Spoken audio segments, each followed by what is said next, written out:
Like a ship is tossed and driven, battered by the angry sea. Say to my soul, don't worry, Lord will make a way somehow. Lord will make a way somehow. When upon my knees I bow. Say to my soul, don't worry, the Lord will make a way somehow. How many know that? The Lord will make a way somehow. Yes, He will. Well, the Lord will make a way somehow. When the sea is tossed and driven, the Lord will make a way somehow.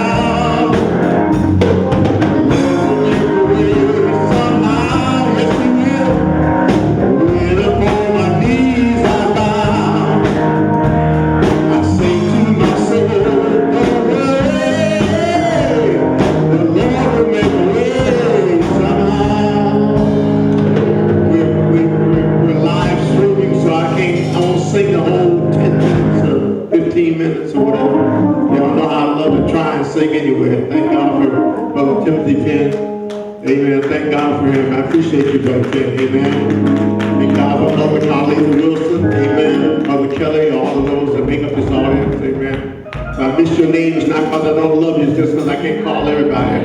I might call yours the next time. Thank God for my grandbaby being here. And my great-grandbaby. Y'all see I got a great-grandbaby in the audience out there, y'all. His name is Jason. Amen. Got a head full of hair like his grandpa. Amen. Little Jason, that's my grandson. Hold up. That's my great-grandson. Show him to him. See all that hair on his head? Don't he look like his great-grandpa? Look at all that hair. Amen. That boy gonna be something. Amen. I'm so glad to see my granddaughter here and her friend. Well, God is a good God. Amen. He's been good to us, better to us than we've been to ourselves. Without prolonging the time today, we are missing a few people and we've got some things going on. As I said, y'all pray for Elder G in the hospital. And Brother Twigs, I called his house today. His wife said he was sick. Amen. There's a virus going around. And if you don't have it now, just make sure you take all your stuff because you might have it later on. I had it a couple weeks ago. And when it gets you, it hits you and knocks you down, you wonder where the yellow went, like Pepsi did. Some of y'all don't remember that commercial, but there was a commercial saying, "We wonder where the yellow went when you brushed your teeth with Pepsi." Then I got you, baby girl. Amen, I got you. Well, y'all need to get your wife like Sister Roberts if you're going to be a pastor, right? She keeps me on course, and I appreciate her so much. Amen. Even when I don't like it, she keeps me on course. Well, I didn't say I don't like everything, amen, but I love her with all my heart. I appreciate it. Amen. Without any further ado, today, just today, I want to bring to your attention a couple of passages of scripture from the book of St. Mark. Mark, one of the original gospel writers, the first chapter, and we will take our account from the 29th through the 39th verses. Amen. And we'll title this particular message, Living in the Pressure Cooker. Anybody know what a pressure cooker is? And y'all old enough to know what a wash pot is? Anybody old enough to know what a pressure cooker is? You know what a pressure cooker is, right? And a wash pot. Slow cooker. You know anything about that? Okay. All right. My mom used to keep a pressure cooker on the stove all the time. And it seemed like every time that whistle would go off, something good would come out of that pressure cooker. She'd have something in there good. The pressure cooker. The greens came out, they came out all creamy and tasting good. Amen. The roasts in the pressure cooker, whatever it was, came out tasting good. And today I want to talk a little bit about living in the pressure cooker. We're living in what I call the pressure cooker of life. I've been asking God what to talk about today. He told me to talk about living in the pressure cooker. The pressure cooker is a device designed to cook an item or items, amen, together without being watched all the time. It's designed so that you can walk away from it, wash clothes, do whatever else you need to do, because the pressure cooker takes care of a lot of the work while you do other stuff. How many know that God is like that? God allows us to do things. And he takes care of us, amen, even when we're not taking care of ourselves. He looks out for us even when we're not looking out for ourselves. And so I designed this message where I asked God about the secret. God told me, tell him, say, you're just living in the pressure cooker. That's all. You think things are hard now, but it could be worse. You think things are rough now, but it could be worse. Amen. We thank God for LG, but we could have been laying up in the hospital with him in the emergency room. I don't know today when you go to the emergency room, you might lay there for an hour or two before they even get to see you the way things go these days. I've been to the hospital with people and it seems like days they're in the hospital. St. Mark, one of the first gospel writers, beginning at the first chapter and the 29th verse, when you have it, say amen. If you have it, stand for reading of God's word so we can move on. Thank God again for Brother Timothy Finn, and we appreciate him. And forthwith, when they were come out of the synagogue, they entered into the house of Simon and Andrew. Simon and Andrew were brothers, y'all, and with James and John, and they were brothers. But Simon's wife's mother lay sick of a fever, or Simon's mother-in-law lay sick of a fever and a nun. In other words, they couldn't help her. They didn't have the means to help her. They didn't know what was going on with her. And they told him of her. And he came and took her by the hand and lifted her up, and immediately the fever left her, and she ministered unto them. And as I was studying, I found out that not only did she minister unto them, but the same day, this same woman began to minister unto them, meant she began to serve them at a table. She began to take care of them. And anybody that's ever had a fever in here or ever had a situation where their body has been racked with pain knows that it's not easy to get up off of your sick bed and help other people. But here she was, a woman who was on her sick bed, got up off her sick bed, and she begins to minister to other people because God had healed her. And when God heals you, he does everything completely. Everybody say completely. And that even when the sun is set, they brought unto him all that were diseased and them that were possessed with devils, and all the city was gathered together at their door. And he healed many that were sick of divers diseases, and cast out many devils, and suffered not the devils to speak, because they knew him. And in the beginning, and in the morning rather, rising up great while before day, he went out and departed into a solitary place, and there prayed. And Simon and they that were with him followed after him. And when they found him, they said unto him, all men seek thee. In other words, what you doing praying when everybody's looking for you? And he said unto them, let us go into the next towns, that I might preach there also, for therefore came I forth. In other words, I'm not through yet. I got some other stuff I got to do. They said, I got to go to some other towns so I can preach there too. I didn't just come to preach to you. I came to preach to others. And he preached in the synagogues throughout all Galilee and cast out devils. God bless the readers and hearing of his word. You may be seated in the presence of God. Amen. Living in the pressure cooker. As I was studying this week, and God was talking to me, I kept asking God, how do I bring about this message, living in the pressure cooker? And he said, just rely on me, trust me. And so what I did was I just trusted God and prayed and asked God.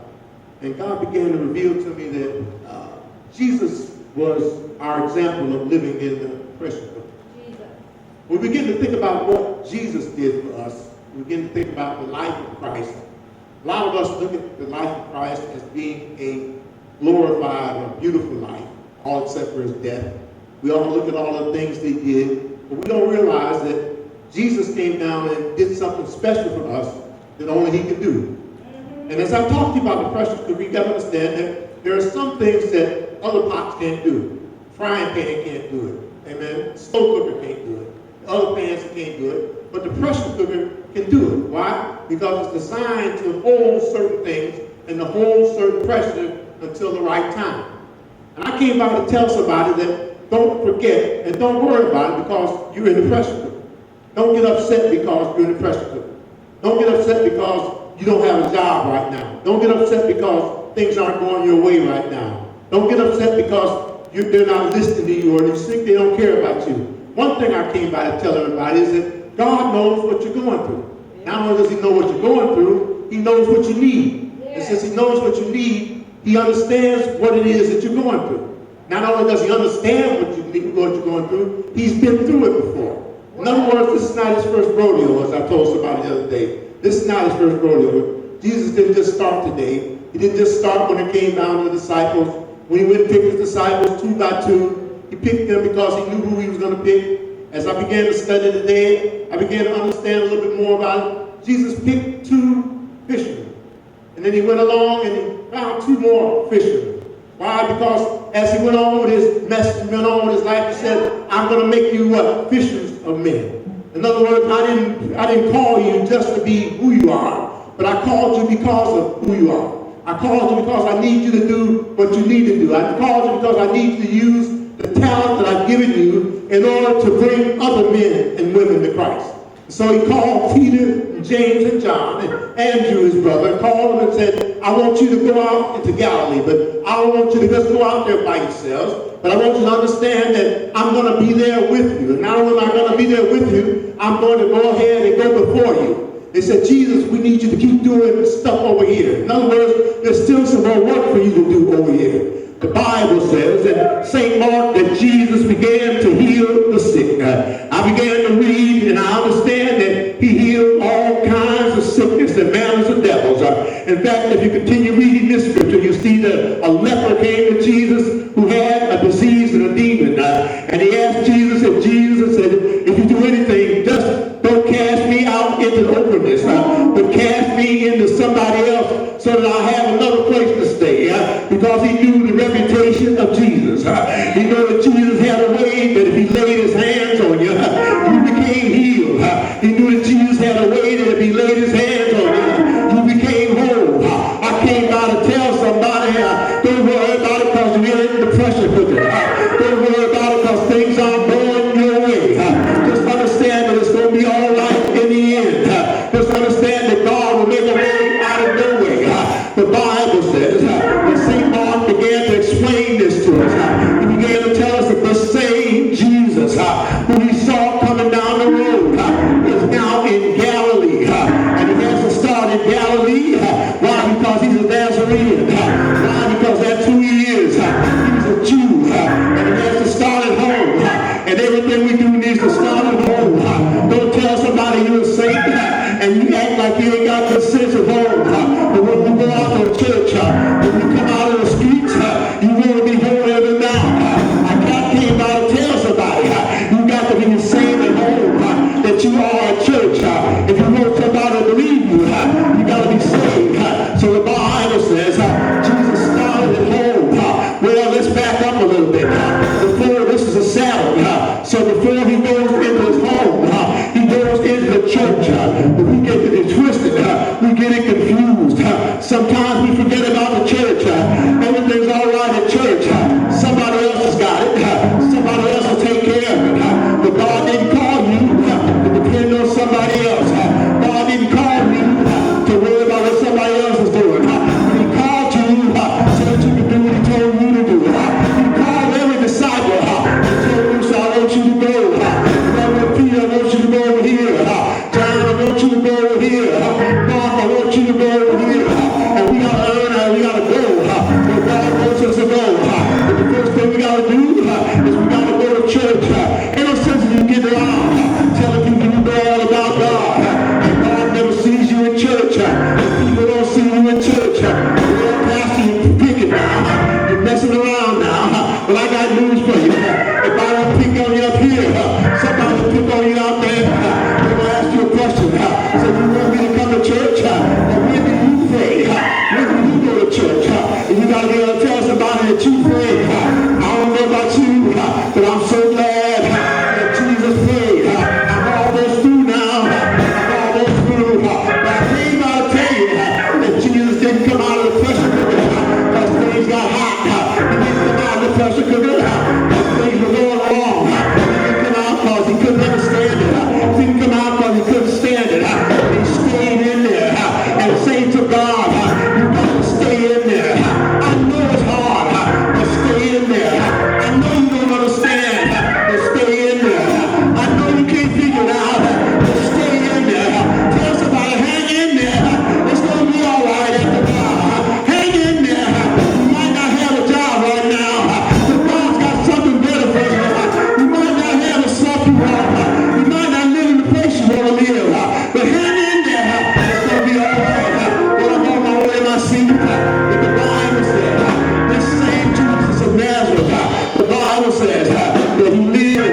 for my hang-ups and wars.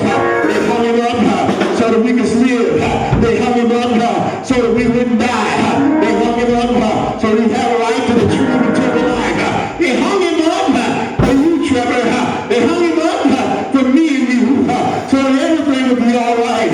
It's okay to look for somebody else, but you got to stay in there for yourself. You got to trust God for yourself. You got to believe God for yourself. It's all right if somebody else is doing it, but you got to hold on to God's unchanging hand. Hold on to the balm of Gilead. Hold on. It's going to be all right. Trust God. It's going to be okay. It might not come when you want it, but he's right on time. Tell somebody, say he's right on time. He's an on-time God. Yes, he is. He's on time in the morning. He's on time in the afternoon. He's on time when I want him. He's on time. So here Jesus is now. They crucified him. Took him on the road to hill. I began to read, and I found out that this same Jesus, after they took him out and they laid him in a tomb, the same angels that ministered to Jesus began to minister to Mary and Martha. Because Mary and Martha began to cry because Jesus was gone. And what they didn't understand was he was just in the pressure cooker. He was just getting out of the pressure cooker. And the steam was going off. Y'all can take this for what it's worth. But the steam don't go off in your pressure cooker. If the steam don't go off, you're going to miss something. You got to let the steam off. You got to let the steam out so we can get what God has for you. So you can become what God wants you to be. The steam came out. He got up early in the morning. On the third day, he arose from the grave. Mary and Martha went down to the grave and looked for him. But the angel said, he's not here. He's risen just like he said he would. He was gone. Before they could get back to Galilee, they were walking down the road. And I'm going to close with this one. This same Jesus that met them earlier, met them coming down the road. And it looks like Jesus. Oh, it's the same size as Jesus.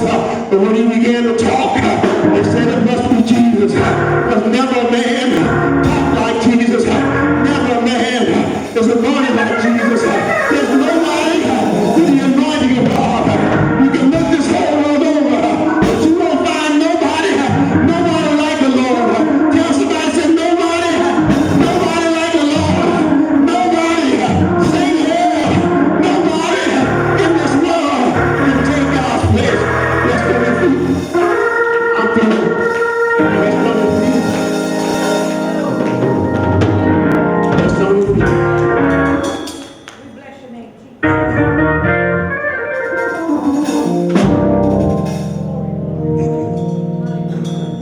Life is a pressure cooker. It's rough, but don't get out until the food's done. The roast is better when it's been in the pressure cooker long enough so the meat falls off the bones. That's when the pressure cooker food is good, when the meat falls off the bones. Stay there until God gets through. When you stay there until God gets through, you'll be all right. But if you get out before it's time, you'll be tough. You'll be rough around the edges trying to figure out how you're going to make it. Just hang in there. Because the same God that allowed you to go into the pressure cooker, went into the pressure cooker before you. And he took the heat out of the kitchen, took the heat out of the pressure cooker, so that we'd have a right to the true eternal life. Are you here with me? Thank you, Jesus. Lord, I thank you right now for those that are here. I hear you speaking to my spirit right now. There's a song that's rolling around my head that I haven't been able to get out for the last few weeks. It's just been rolling around. Goes a little something like this. I have decided to follow Jesus. I have decided to follow Jesus. I have decided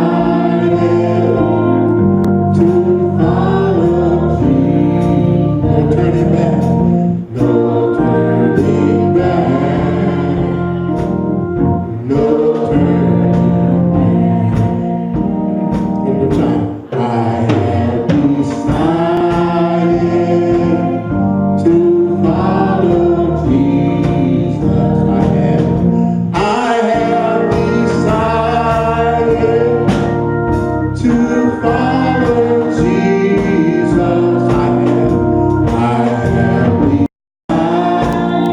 decided to follow Jesus. No turning back, no turning back. The world behind me, the cross before me, I have decided to follow Jesus. Maybe there's somebody in here today that has decided to follow Jesus, that you want to give your life to the Lord. First, we want to let you know that you're in the right place at the right time. You need to understand that God loves you so much, He allowed you to hear this message. That this is